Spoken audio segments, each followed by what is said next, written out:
Hello, good afternoon. Welcome to another video from TW White & Sons Mazda. Taken in part exchange, here we have a Mazda CX-5 SE-L Nav Plus, presented in machine grey with the dark cloth interior.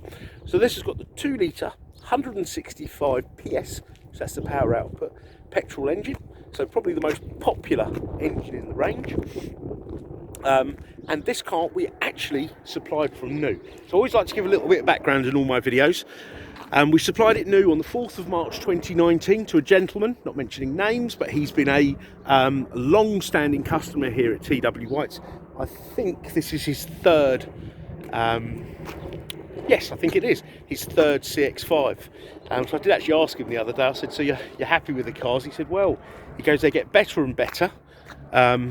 When you think they couldn't even get any better, and he's very happy with the brand and the service that we provide. So what colour? Yeah, so he went for the same car in deep crystal blue.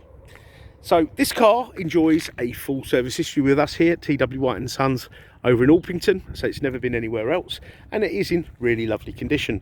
We've given it a quick clean, not even a full valet, but just a quick clean for the aid of the photos, videos, and we'll get around to doing a full valet over the next couple of days. But the car is lovely. I cannot see any obvious dents or anything like that on the vehicle, or any blemishes at all. Probably a couple of marks that can be polished out, which you'll get on all cars, you know, bush marks, but it's in really lovely condition. In fact, yeah, there's a little mark there, but that will come off with a bit of elbow grease and a bit of polish. So it's in, yeah, really lovely condition. Now let me have a look. Let's start round with the boot and make our way inside the car. It's a bit cold today, so I'm eager to get in. Oh look, my valeter always leaves me a little treat in the boot. There's the original floor mats that are all in good condition, and then you've got your boot floor. So I think he made a start on the clean, not quite finished. You've got your space under there for a spare wheel if you require one.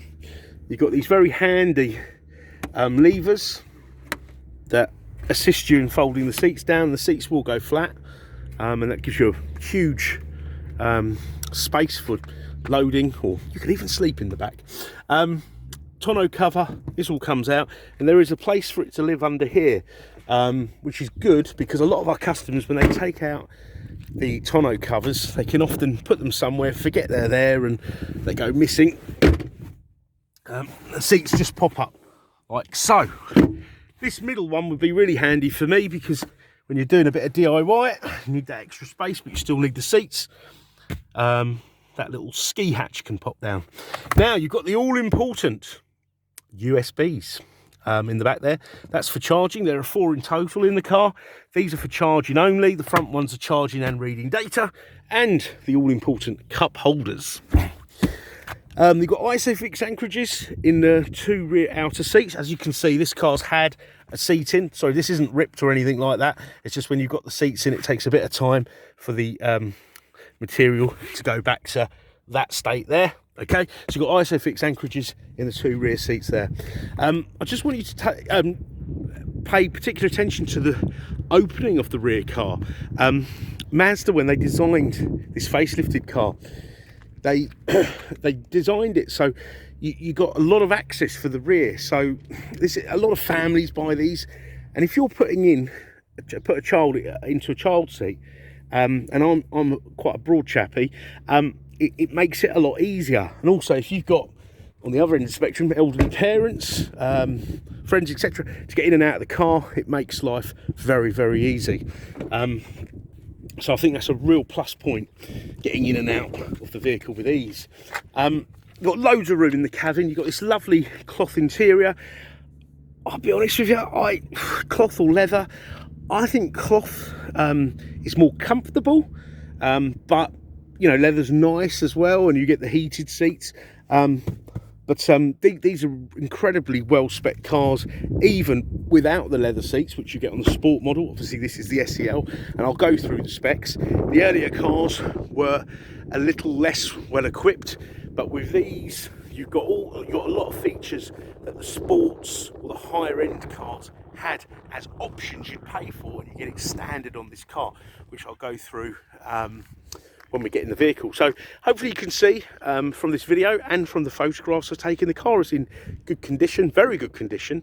And it's always nice to present a car, talk about a car that you've known for, you know, since it was new and serviced, etc, etc. So we're always quite excited when the customer comes to renew his car, because we always know it'll be in good condition. So you've got electric windows mirrors here, auto folding wing mirrors. Sorry, you've got this scruffy paper here. That's for my valet's boots. So I'm just going to hop in the car. Right, now let's get the car started, because it's very cold today. Now, 2 keys of the car. Okay, look, it's still got the original tag.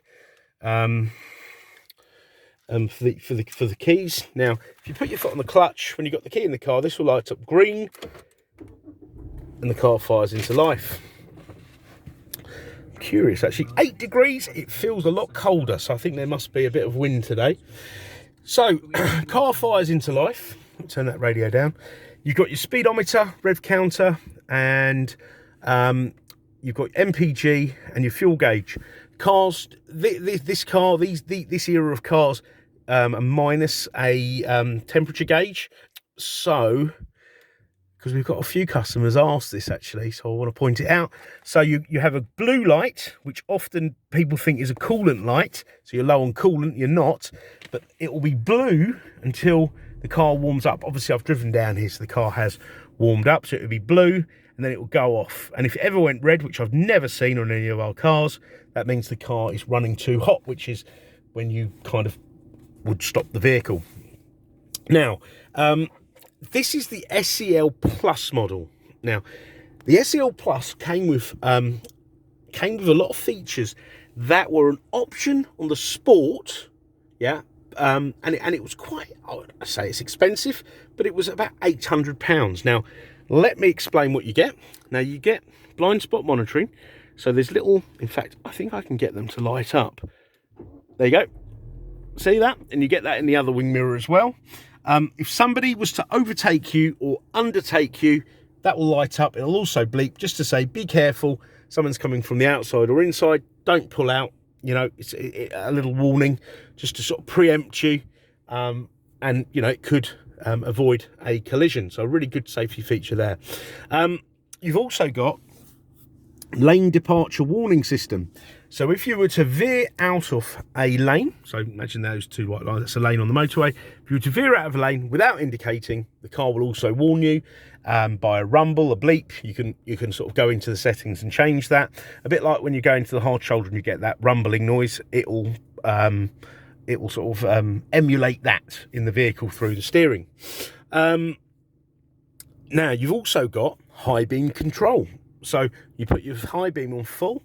You've got LED lights, and they will. You got super brilliant vision at night, and in day, obviously. But I often say to people, I can see more in the dark, certainly down a country lane, you know, an unlit road, than I do in the day. Hopefully that makes sense. So you've got that as well, and because they're adaptive as well, you put it on full beam. And they will dip themselves should somebody come the other way. So none of this sort of flashing on, off, on, off. It will detect another car, etc. So it won't impair your sight, and it shouldn't impair the sight of the oncoming car or truck or bus or whatever it may be. Okay, so hopefully that makes sense. Down here you can turn the parking sensors off. So you've got front and rear. You may ask, why would I turn them off? Now, around the back of my house, I've got a little service road leading to a garage, and it often gets overgrown with weeds. Those weeds would set off my parking sensors, and it would be beep, beep, beep, beep, beep, beep. So you might want to turn it off there. You've also got traction control, okay? And, I mean, that will basically help you stay on the road as best possible, you know, help reduce skidding, wheel spin, etc. You know, if you're under hard braking, keep you in a straight line. And you've got engine i-stop, intelligent start-stop system, which will turn your engine off when the car is stationary. So, for example, in traffic, once your car's warmed up correctly, battery's correctly charged, so it won't always happen. When you take the car out of gear, you've got your foot on the brake, engine will cut out, and as you go to move away, The car kind of anticipates that by you putting the clutch down, and it will fire into life. And it's seamless. And I'll be honest, it was disconcerting for me when I first used a car with this, but now it's just second nature, and I don't even notice it. And it will save fuel, and therefore save money. And it's also good for the environment. So I'm going to take you through this menu. Now, I often call these cars the SE-L Nav Plus. And the reason I say plus is not all of them had CarPlay. So this has Apple CarPlay and Android Auto. Some of the slightly earlier ones, even though they've got all the features I've just mentioned, won't have Apple CarPlay and Android Auto. And I know these are greyed out, but it actually, you've got it, but you have to plug your phone in with the cable for it to light up. So whether you have an Android phone or an Apple phone. And then you can use your apps. Now this does have a built-in sat-nav, Mazda's own system, which is very good. I always say in my videos, I've used this to travel to south of Warsaw, had no problems whatsoever. I found it brilliant. The only time I didn't use it, and I used the Apple CarPlay Android Auto, was when I was getting a boat back from oh, I can't remember now. Was it Calais? Yeah, I think it was Calais. And I was having a bit of difficulty with the roads, so I plugged it in and I used I used Google Maps, and that helped me. That's the only time I haven't been able to use the Mazda system.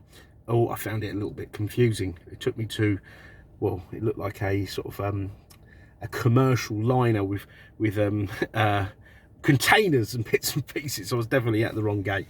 So you've got that there, and then you can take advantage of using other apps, you know, Google, as I mentioned, Google Maps, Waze, not just the navigation stuff, WhatsApp, Spotify, etc.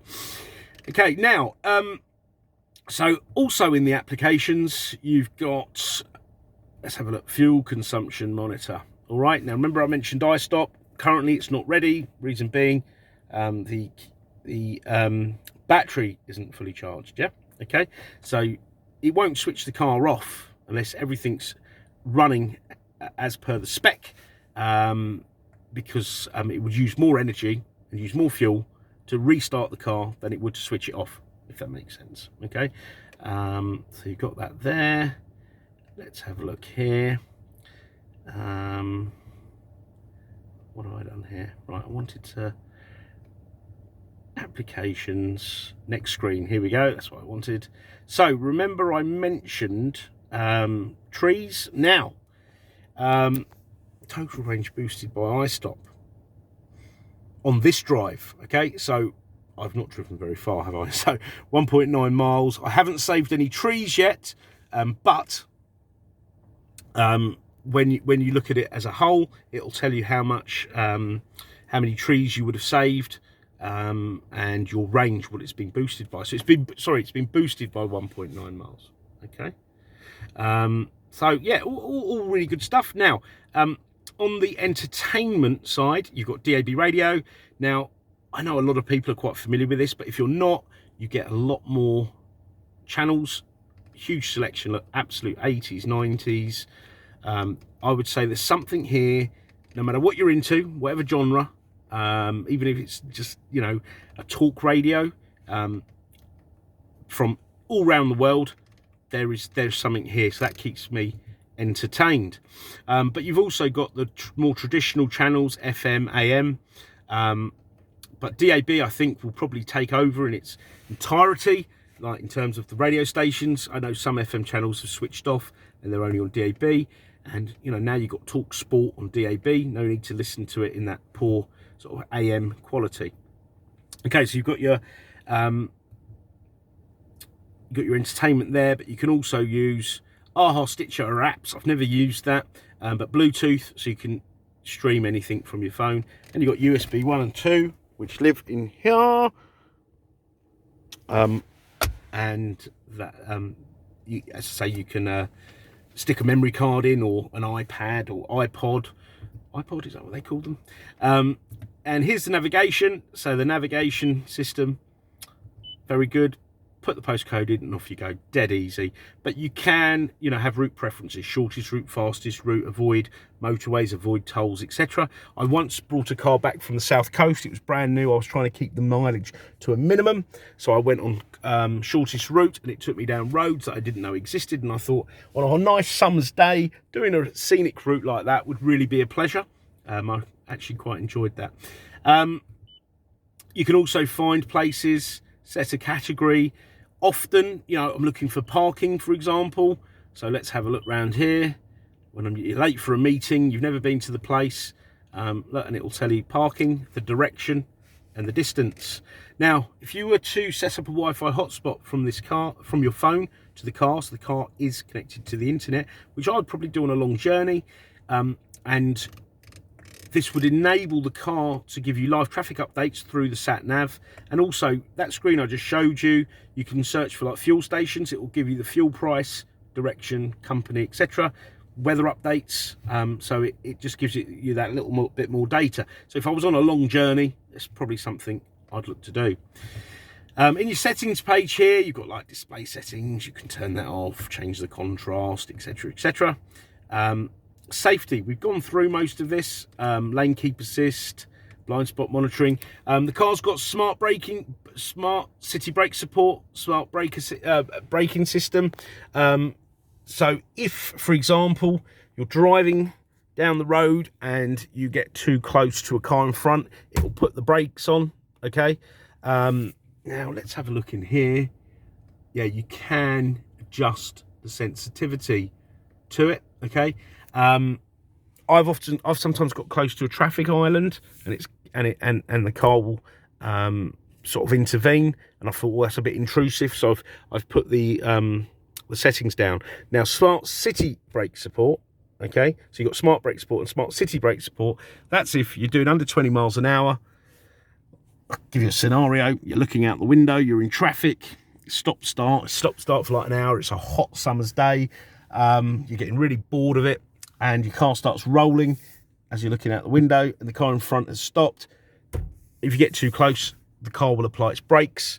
Now, I think we've all probably been in a certain scenario like that. And the great thing is about this, A, it could avoid that collision, but B, it's recognised, this system's recognised. With cars equipped with this system, cars equipped with this system are recognised by insurance companies, so it will reflect in the insurance premium it should reflect in the insurance premium of the car, and the insurance grouping. So a very safe vehicle. Distance recognition support system. So you've got your cruise control here, and see that the SE-Ls without the SE-L non-SE-L pluses, so the earlier ones, will have just regular cruise control. And won't have this blind spot monitoring and the other safety features. This has adaptive, okay? So if you set your cruise control and you're going down the motorway at 70, if the car in front begins to slow down, your car will then slow down. Obviously, I would say get used to this because you could sort of think, oh, it's cars taking over. And as soon as that car starts speeding up again, your car will resume back to that 70 miles an hour or whatever you set the speed to. So definitely more suitable, I would say, for the UK roads, dare I say it, the European roads, whereas cruise control really, I think, was designed for the open highways of America, where you didn't see another car for hours on end, you know. So I've got a feeling that will be very useful to you. Now you've got your sound, okay, sound settings, clock settings, vehicle settings, devices, vehicle settings. You can have lighting settings like coming home lights, leaving home lights, etc. So your lights will stay on until you get to your front door when it's late at night. So yeah, all really great stuff. I just want to there you go. Yeah, adaptive front lighting, high beam control, you can turn that off there. So this was a feature only on very high spec cars with options. So I think it's a very, very good system to have. Now I wanted to share the mileage, which is 25,728, and also the service history. So here we go. Look, we PDI'd the car. That's the pre-delivery inspection, June. The 6th of Feb 2019 at 2 miles when the car arrived. Then we serviced it just over a year later at 8,386 miles, and then a year later, just over a year later, at 15,293 miles. So the car has a full, complete service history, and the wonderful thing, it's from TWI. It's here at Orpington. As I say, we do know them, the previous owners, very well. We know the car very well. So the car is due a service, which we shall carry out over the next couple of days. Now, if there are any further photographs or videos you'd like us to send you, please don't hesitate to ask. We really mean that. Nothing is too much bother. And do try it any time of day. If it's outside business hours, not a problem. If you call us, you can even call and leave a voicemail. Obviously, it's unlikely we'll answer because there'll be no one there, but we do pick up the voicemails. So do, don't think because it's out of business hours you won't call until the following day. Leave us a message and we'll come back to you. And also, drop us if you want, drop us an email. We'll try to come back to you outside the regular hours. All right. Nothing is too much bother. I really do mean that, and we want you to have a nice, seamless buying experience, which is why we promote part exchange. We really do welcome part exchange. I know there's a lot of companies out there that are promoting themselves in, making car buying easy and sell your car to these online companies and they'll value it in 10 seconds and whatnot. You will get the best deal dealing with us with a part exchange. I'm not saying you won't get a good deal without a part exchange, but you'll get your best deal. Do your research, see what the valuations are, and then please do get in touch with us. And I really mean that. And if you don't have a Mazda or a Suzuki, don't worry. Look at our website. You'll see we have lots of cars. I only just recently this morning advertised a Nissan Juke. So we do welcome these part exchanges. We've got great finance facilities. We've got finance facilities to suit all. We've got different finance houses. Please do inquire within. And we've got the facility to extend warranties for up to 3 years. The first year is a free of charge warranty supplied by us, and it's the follow-on from the Mazda warranty. It's the Mazda ZZ Plus used car warranty, not one of these silly warranties. That old saying, not worth the paper it's printed on, with silly claim limits, etc., and exclusions. The claim limits are the value of the car, and this is a comprehensive warranty which has a comprehensive roadside assistance that runs alongside with it. It's not one of these sort of skeleton policies that won't pick you up from home and this, that and the other. This is the full shebang, and it also covers you in Europe, and it's the car that's covered, it's all the passengers, etc. All right, so I hope this video has been enjoyable. I hope I've not left anything out, and we look forward to hearing from you. So thanks for watching. Bye bye.